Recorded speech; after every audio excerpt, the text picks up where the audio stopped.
Vou pedir que vocês, por gentileza, se coloquem de pé um minutinho, para nós lermos alguns versos do capítulo 7 de Mateus. Evangelho de Mateus, capítulo 7, é o último de 3 capítulos que registram aqui aquele extraordinário, célebre Sermão do Monte. Durante todo o ano passado eu tive a oportunidade aqui, talvez 20 vezes, de falar sobre esses textos. E do capítulo 7 falamos aqui apenas do verso 7 ao verso 12, aquele texto maravilhoso em que Jesus trata da oração em particular. Agora, verso 1 a verso 5, e um pouco mais, mas especialmente esses 5 versos em que a gente vai concentrar aqui o comentário para nos prepararmos para a ceia do Senhor. O texto diz assim: Jesus, se dirigindo, você sabe, aos seus discípulos, como eu e você, nós, não julgueis para que não sejais julgados, pois com o critério com que julgardes, sereis julgados, e com a medida com que tiverdes medido, vos medirão também. Porque vês tu o argueiro no olho de teu irmão, porém não reparas na trave que está no teu próprio? Ou como dirás a teu irmão, deixa-me tirar o argueiro do teu olho, quando tens a trave no teu? Hipócrita, tira primeiro a trave do teu olho, e então verás claramente para tirar o argueiro do olho de teu irmão. Amém. Palavra inspirada por Deus, infalível, santa palavra do Senhor, e que o Espírito que a inspirou também lance luz no meu coração, no seu coração, no nosso coração, de modo que a gente consiga compreender aquilo que o Espírito nos haverá de trazer nesse comentário dessa noite. Amém. Vocês podem se assentar.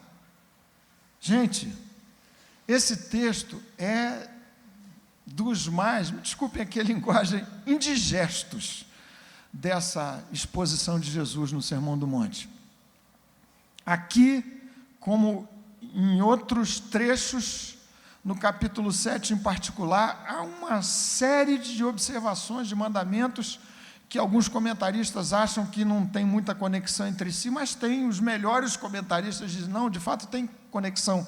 Um fio condutor, pelo menos entre outros, tem a ver com relacionamentos pessoais. Aqui, vejam vocês o texto.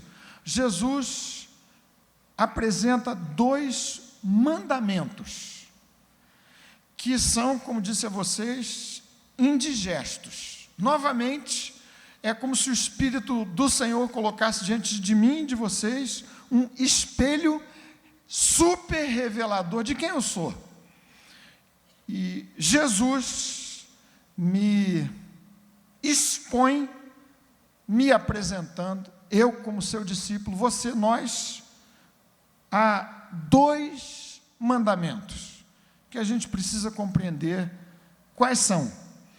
Como Cristo, nesse sermão brilhantemente, divinamente didático, fez em outras situações, além de apresentar um mandamento, o princípio a ser observado pelos seus discípulos, Cristo expõe a lógica, que dá fundamento, que justifica, que motiva, ou deve motivar e mobilizar o discípulo na direção da obediência do mandamento enunciado.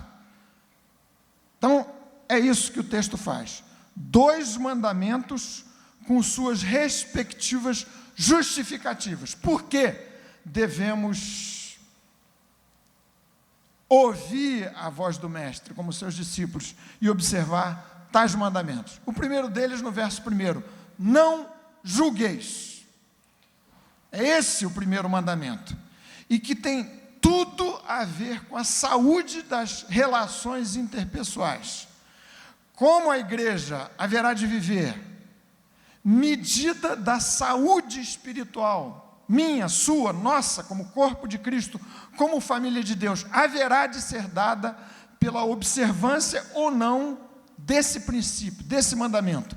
Ele é fundamental para regular a saúde entre nós. Relações pessoais ditadas, de modo melhor ou pior, pela maior ou menor observância a esse primeiro mandamento: não julgueis. O que Cristo quis dizer com a expressão, o enunciado desse mandamento. O que não significa não julgar, para a gente começar a compreender melhor a proposta e a ordem de Jesus. Não significa que você e eu tenhamos que abrir mão da nossa capacidade de julgamento, de discernimento, de percepção do que serve à luz da própria Escritura e do que não serve. Não significa tolerar todas as coisas de modo acrítico para a gente estar bem com todo mundo.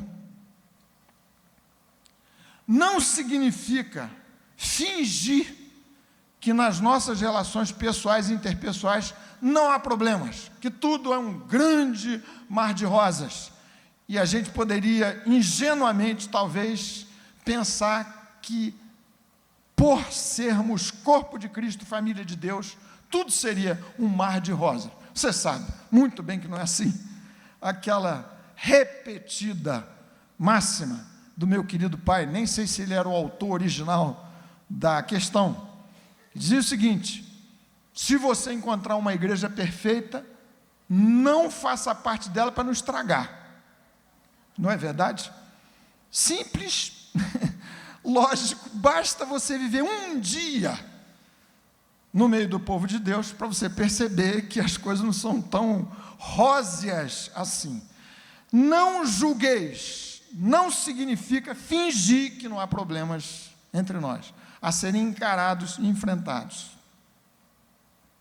Não significa nós nos omitirmos uns na direção dos outros quando houver problemas a serem tratados, trabalhados e resolvidos. Um pastor célebre, famoso, que muitas vezes certamente você já ouviu sendo citado, Charles Spurgeon, diz o seguinte: os santos da família de Deus não são juízes, mas não podem ser simplórios. Era a máxima dos reformadores.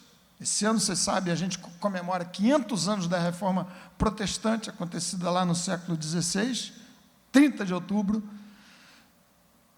Costumavam dizer o seguinte: singela, simples definição da igreja protestante reformada. A igreja é o lugar onde a palavra de Deus é pregada, os sacramentos são ministrados, tal como vamos fazer nessa noite, e a disciplina é exercida. Então, se isso é verdade, não julgar não pode significar não exercer qualquer tipo de governo e de disciplina. O que significa, então, não julgar? É fugir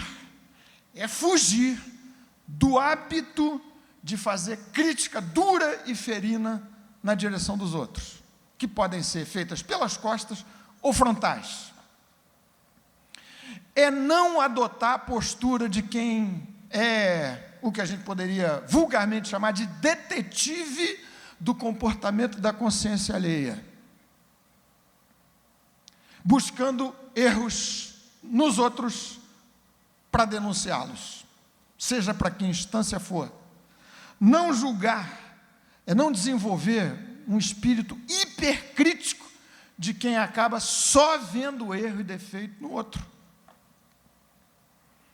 Significa não fazer aquilo que compete somente ao juiz, estabelecer um diagnóstico, uma avaliação a respeito do comportamento do outro e definir as penas e aplicá-las. Que penas são essas nas nossas relações pessoais? Desde as mais triviais, que às vezes acontecem em família, dar gelo no cônjuge, no filho, na filha, enfim, alguma coisa do gênero. Você faz lá o seu juízo, a sua avaliação, com os dados de que você dispõe e aplica uma pena.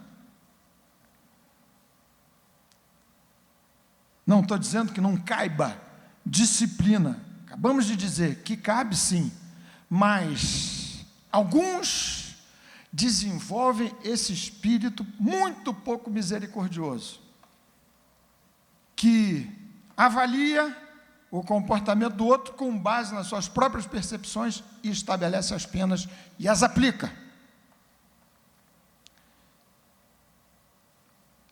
O que significa não julgar? É não se auto-justificar pela via perversa de enxergar defeito nos outros e os apontar. É não permitir que o seu coração seja dominado por uma tendência humana, minha e sua, nossa, de decaídos pecadores, mesmo os regenerados. Não permitir que me domine, nos domine, meu coração, seu coração, aquela maliciosa satisfação em descobrir o erro na vida e no coração de algum outro. Significa ser generoso e indulgente no sentido de perdoador. Tiago, tratando da sabedoria que é lá do alto, declara que esta sabedoria que vem de Deus é, entre outras qualidades que são próprias do nosso Deus, misericordioso e perdoador. Diz Tiago, essa sabedoria do alto é pura e indulgente. Significa dizer, ela parte das melhores possibilidades, e não o contrário. Supõe o melhor a respeito do outro, e não o contrário. Considera as melhores possibilidades, as melhores intenções, e não o contrário. Não é para sermos cegos, mas para sermos generosos e indulgentes. Tiago, capítulo 3, versículo 17, é o texto a que fiz referência há pouco. Não julgar significa não pegar um cisco doutrinário, ético, comportamental e o elevar a coisa de primeira grandeza instância. Porque foi o texto e a comparação que Jesus fez de maneira sarcástica até. E quem desenvolve esse espírito de juiz da consciência da vida dos outros, muito frequentemente, eleva a coisa fundamental e negociável a algum elemento que eventualmente é trivial, é periférico. Por que não julgar nessa maravilhosa exposição superlógica de Cristo, o nosso mestre? Ele diz, em primeiro lugar, viram comigo aqui, verso 1, não julgar para que eu mesmo não me veja exposto a julgamento com os mesmos critérios que eu teria aplicado no julgamento do outro, do meu irmão, da minha irmã. Então diz Jesus no verso 1, a gente acabou de ler, não julgueis, por quê? Para que não sejais julgados. Verso 2, porque com o critério com que julgardes, sereis julgados. E com a medida com que tiverdes medido, vos medirão também. Quem haverá de julgar? Quem nos medirá? Deus. Claro que nas relações pessoais isso frequentemente acontece. Quem é muito crítico, quem só vê os erros nos outros, acaba sofrendo como um bumerangue a volta desse mesmo punhal que ele usa na direção dos outros. Isso acontece frequentemente. Quem é mais indulgente, quem é mais tolerante nas suas relações pessoais, também haverá de encontrar um pouco mais de indulgência e tolerância na direção dos seus erros. Mas não é exatamente disso que Jesus está falando. A palavra de Deus diz que há 3 tipos de juízo, aos quais todos estaremos expostos. O primeiro deles é um juízo que define o nosso destino eterno. E se você entregou a sua vida, o seu coração a Cristo, desse juízo você está livre. Louvado seja o bendito nome do Senhor.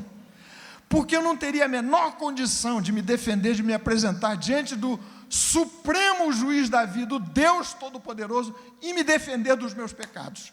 Por isso, Cristo se interpôs entre mim e o Pai, e o juiz. De modo que, segundo a palavra de Deus, você conhece tanto, eu sei, Romanos, por exemplo, capítulo 5, Romanos capítulo 8, João capítulo 5, de Jesus, e Paulo reforçando, quem crê em mim, João capítulo 8, não será condenado, não entra em juízo, mas passou da morte para a vida, porque Jesus se interpôs como o nosso advogado, pelejando por nós e assumindo em si as penas que me caberiam como pecador. Então este é o primeiro juízo, o juízo que define o meu destino eterno. Não é desse juízo que Cristo está falando. Há dois outros tipos de julgamento aos quais os crentes estão expostos. Segundo tipo de julgamento, desses dois aos quais a gente, crente, está exposto, é o julgamento que é sinônimo de disciplina do Senhor. 1 Coríntios capítulo 11, texto que a gente lê habitualmente aqui como preparação para a ceia do Senhor. Paulo diz assim: examinai-vos a vós mesmos, e avança no raciocínio a partir do verso 28, descrevendo que eu devo me auto-julgar. Diz ele, porque se nós nos julgássemos a nós mesmos, não seríamos julgados pelo Senhor. Mas quando julgados, somos disciplinados pelo Senhor. E Paulo surpreende os leitores do Novo Testamento, como eu e você, para dizer o seguinte: essa é a razão porque há entre vós muitos fracos e doentes, e não poucos que dormem, parecendo indicar alguns que morreram prematuramente por uma imposição de disciplina do Senhor, séria, juízo de Deus, julgamento do Senhor, disciplinando os seus filhos. Hebreus capítulo 12 trata da mesma disciplina. O Senhor disciplina tal como o pai zeloso o faz com o seu filho.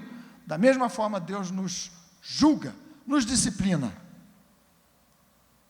E o que Jesus diz é que eu posso amenizar, por assim dizer, essa disciplina severa do meu pai, se abolir da minha vida como seu discípulo esse terrível espírito, essa atitude de julgar e impor penas como só um juiz poderia fazer ao outro.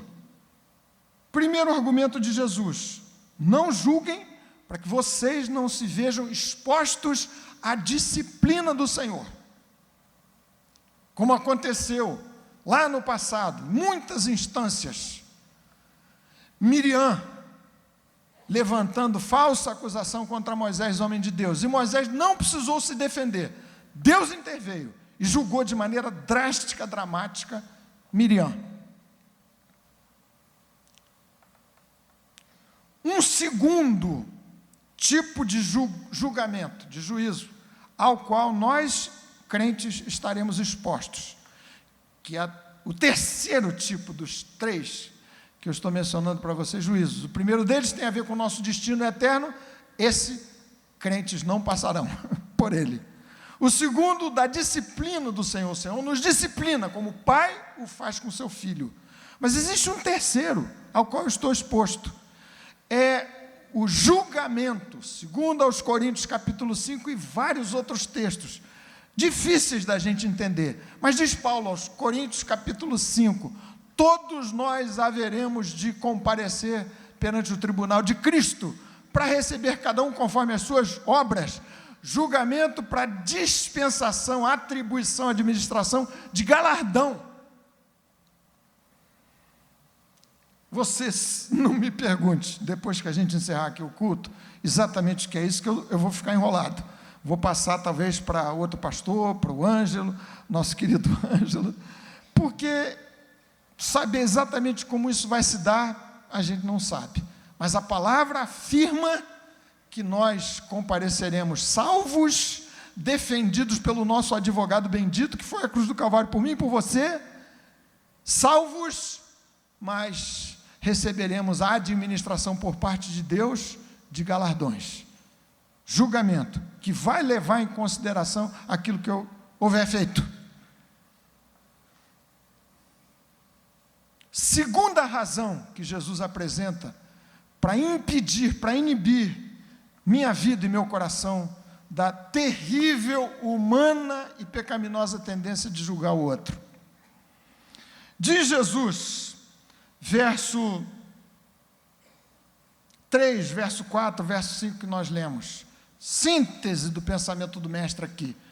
Não devo julgar o outro, para não me expor eu mesmo a juízo, com os critérios que eu tiver usado. Segunda razão, meu julgamento é sempre tendencioso. Ele nunca é isento, por várias razões. O meu julgamento haverá de ser sempre um julgamento tendencioso, distorcido. Uma das razões, eu não disponho de todas as informações possíveis a respeito dos fatos que determinaram o comportamento do outro. Eu não sou Deus para saber o que jaz no coração do meu irmão, da minha irmã, ao julgá-lo. Só Deus conhece as intenções, no íntimo da vida, da alma, os segredos do coração. Só Deus os conhece. De modo que, não se dando assim comigo, meu julgamento vai ser sempre viciado, parcial, tendencioso. De Jesus, por que vês tu argueiro, que significa um cisco, uma farpa, uma pequena mancha no olho do seu irmão, e não reparas na trave enorme que está no teu olho? A trave que está no meu olho me impede de ver de maneira clara e poder julgar de modo não tendencioso o comportamento e a vida do meu irmão.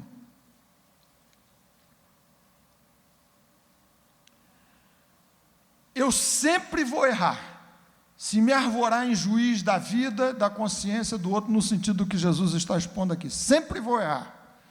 Ou vou errar acusando falsamente por falta de dados, de um conhecimento completo das intenções, dos determinantes daquele tipo de atitude ou comportamento, daquela atitude ou daquele comportamento, ou vou errar no que os especialistas do direito chamariam de dosimetria da pena. Só Deus é que sabe. Você impõe a pena e erra na mão, como Davi fez com seu filho Absalão. Errou, baniu Absalão, que merecia um castigo, é verdade, mas errou na dose, pesou demais a mão, e aquilo foi um dos elementos a gerar aquela sublevação no reino, um problema horroroso. Mais uma razão, porque meus julgamentos serão sempre tendenciosos. Frequentemente, a minha tendência como homem pecador, sua tendência, a nossa, mesmo coração regenerado, transformar minha história, minhas tendências, minha personalidade, minhas forças, minhas fraquezas, o meu jeito de enxergar a vida e as coisas da vida, minha forma de me relacionar com Deus, até isso, em norma que eu tento transferir e aplicar na vida do outro. Não necessariamente sendo isso que é parte da minha composição pessoal, minha história, minha vida, minha forma de reagir aos fatos da vida, transforma em norma, não necessariamente é expressão da palavra de Deus e da sua vontade. Essa é uma tendência super-humana, super-humana. Segunda ordem de Jesus, aparece no capítulo 7, no verso 5, precedida de uma palavra super dura. Verso 5, viram comigo aqui, meus irmãos e irmãs? Diz Jesus assim: hipócrita, tira primeiro a trave do teu olho, então verás claramente para tirar o argueiro do olho de teu irmão. Qual é a segunda ordem? A primeira é, não julguem. Por essas duas razões, para eu não me vir exposto a julgamento na mesma base, na mesma medida, julgamento perpetrado por Deus. Segunda razão, porque meu julgamento sempre será tendencioso. Aqui Jesus apresenta o segundo mandamento: tira primeiro a trave do teu olho. E é exatamente isso que convém no momento da ceia. É a instrução de Paulo aos Coríntios, capítulo 1, versículo 11. Capítulo 11, versículo 28 em diante, até 32. Examine-se, pois, o homem, a mulher de Deus, a si mesmo, e assim coma do pão e beba do cálice. A instrução de Cristo é essa: tire você, nós, primeiro a trave que está no meu próprio olho. para que eu consiga enxergar melhor e mais distintamente e ajudar meu irmão, de modo que ele caminhe de modo mais livre na direção da santidade. Segunda instrução: tira primeiro a trave do teu olho.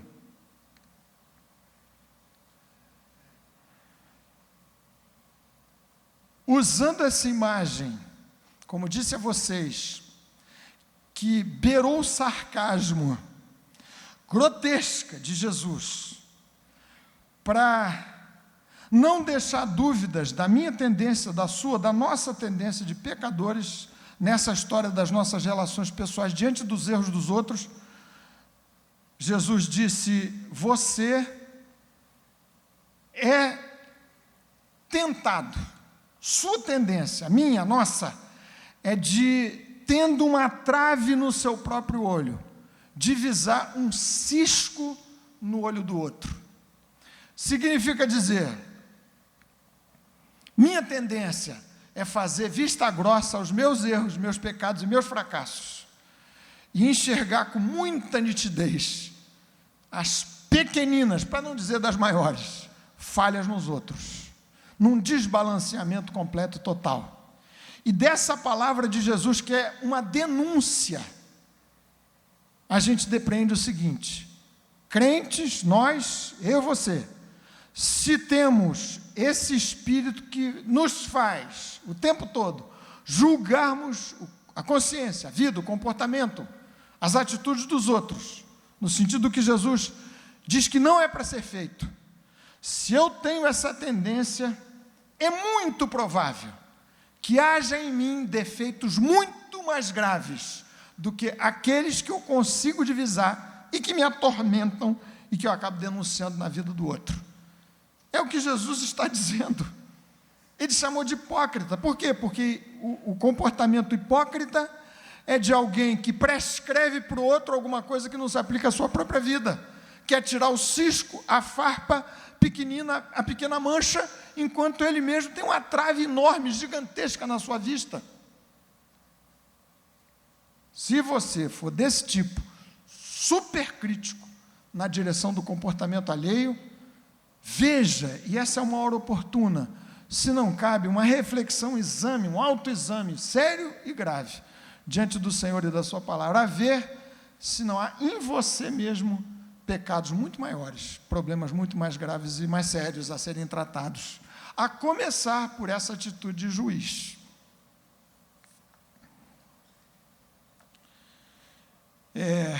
Frase famosa, música popular e tudo, de Jean-Paul Sartre, pai do existencialismo francês: o inferno são os outros. Aquela tendência de achar que o problema está sempre no outro.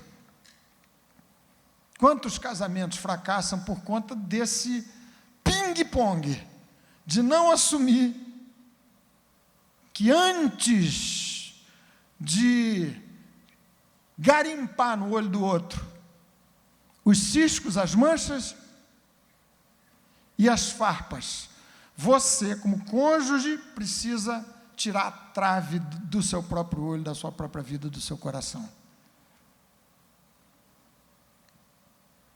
Por que Jesus chamou esse tipo de discípulo de hipócrita? Porque, entre outras coisas, o hipócrita é um ator que representa um papel que não é ele próprio. Nesse caso, juiz não é o meu papel, não é a minha atribuição. Por isso Jesus disse: quem age como juiz é hipócrita. Séria denúncia do Senhor. Para fazermos aqui alguma síntese e passarmos imediatamente para esse momento da ceia, algumas coisas que eu quero lembrar para vocês. Em primeiro lugar, o texto é a indicação, esse que a gente leu, e procurou aqui rapidamente expor, estudar, de que haverá sim problemas, não poucos, na convivência interpessoal, na igreja, em família, na vida social como um todo. Então você não se espante, não se assuste. Não é indicativo de que o Espírito Santo não está atuando entre nós, o fato de haver problemas, que precisam ser tratados, resolvidos. tensões haverá, devidas às minhas contravenções pessoais, as suas, as nossas falhas e pecados. Segunda ideia que esse texto traz aqui, implícita explicitamente, não assuma, falo para o meu próprio coração em primeiro lugar, e para os meus queridos irmãos e irmãs da Betânia, não assumamos o lugar que só cabe em Deus. Tiago, no capítulo 4, versículo 12, 11 da sua carta, diz o seguinte: pois um só é o legislador e o juiz de todos. Então, não quero assumir jamais para mim o papel de juiz. Esse papel não me cabe. Existe um outro papel mais nefasto e funesto ainda, que diz a palavra de Deus, é papel do diabo, e eu não devo assumir. É o papel de promotor, de acusador dos irmãos. Esse é o papel que Satanás faz, segundo o Apocalipse, dia e noite, acusando os irmãos diante de Deus. Por misericórdia do Pai, há o advogado que se interpõe entre Satanás e eu, para me defender dessas acusações diuturnas que não cessam nunca, não param nunca. Não se coloque no lugar de Deus, nem assuma o papel de Satanás como promotor. Mais uma ideia que esse texto traz que é séria. Hoje, Roberto, falando aqui da questão do avivamento, disse de coisas que estão fora de moda, que a gente não pode mencionar inferno, condenação, julgamento, pecado, né, Roberto? Uma delas está aqui nesse texto. Vai haver julgamento. Vai haver julgamento. E todo o texto do capítulo 7 é uma exposição, como se fosse uma escola preparatória dos discípulos para esse grande e glorioso dia final. Livre do julgamento que definirá penas eternas, salvação eterna. Eu estou, pela graça de Jesus em Cristo, pela sua graça, pelo seu sangue, pela graça de Deus em Cristo. Mas aqueles dois outros julgamentos, eu preciso trabalhar para alcançar misericórdia na hora em que me haverei de apresentar diante do tribunal de Cristo. Vai haver julgamento, eu preciso estar pronto. Mais uma proposição para sumariar esse texto. Em nome de Jesus, cada um de nós, orando, colocando nosso coração diante de Deus, numa hora sim da ceia, refletindo, pedir que o Espírito Santo me ajude a ser cada vez mais rigoroso comigo mesmo e cada vez mais condescendente com os outros. No mínimo, que eu seja tão crítico comigo mesmo como, via de regra, eu costumo ser com os outros. E tão generoso com os outros como sempre eu sou comigo. Mesmo que você tenha autoimagem ruim, a minha tendência, a nossa tendência de humanos pecadores é sermos muito generosos na avaliação da nossa própria vida e das questões que causam problemas nas relações interpessoais. O texto diz: não julgueis, mas também não é endosso para eu me omitir, no sentido de abençoar a vida do meu irmão, da minha irmã, e ajudá-lo, numa operação cirúrgica delicadíssima. Vejam a precisão do ensino de Jesus. Tira primeiro a trave do seu olho, para que você enxergue desimpedidamente, para tirar o cisco do olho do seu irmão. Já tentou tirar o cisco do olho de alguém? Já tentou? Quem tentou aqui já? Ajudar. É uma operação delicada, não é verdade? Eu já tentei, Moniquinha usa lente de contato, eu uso também, lente gelatinosa, de vez em quando ela vai lá para, sei lá, para um lugar, né?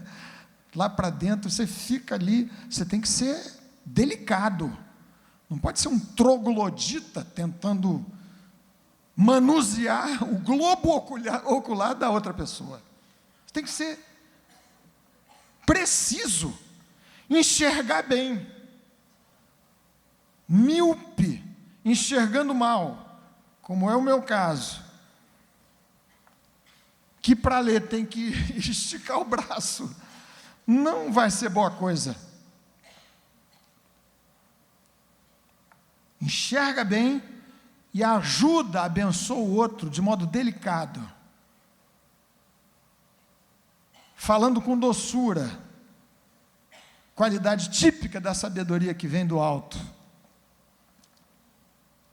sendo franco quando você precisar ser franco, para ajudar, abençoar um outro, alguém que conviva com você, na igreja ou fora dela, mas com doçura.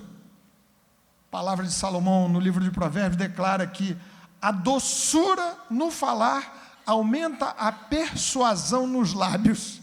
Que conselho maravilhoso!